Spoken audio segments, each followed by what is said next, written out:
श्री स्वामी समर्थ संकष्टी चतुर्थीच्या दिवशी करा एक नारळाचा अत्यंत प्रभावी उपाय। हा उपाय केल्यामुळे आपल्याला सर्व कामामध्ये यश प्राप्त होणार आहे। हा उपाय करण्याकरता आपल्याला एक नारळ लागणार आहे। नारळ नवीनच असावं, त्याचबरोबर या नारळामध्ये पाणी असणं सुद्धा गरजेचं आहे।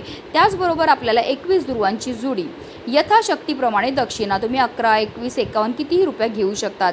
एक लाल जास्वंदीचं फूल, त्याचबरोबर एक लाल कलावाचा धागा, या सर्व वस्तू घेऊन आपल्याला जायचं आपल्या घराजवळ असणाऱ्या गणपती बाप्पांच्या मंदिरामध्ये गेल्यावर गणपती बाप्पांसमोर दिवा प्रज्वलित करायचा आहे। गणपती बाप्पांना हळद कुंकू अक्षदा लावून घ्यायची आणि त्यानंतर नारळाची शेंडी जी ती गणपती बाप्पांच्या दिशेला ठेवायची। त्यावर आपल्याला 21 दुर्वांची जुडी ठेवायची, जास्वंदीचं फूल ठेवायचं, यथाशक्तीप्रमाणे दक्षिणा ठेवायची आणि कलाव्याचा धागा ठेवायचा आणि असा हा इच्छापूर्ती नारळ जो आहे तो आपल्या मनातली इच्छा बोलून गणपती बाप्पांच्या चरणावर अर्पण करायचं। सर्व मनोकामना पूर्ण होतील।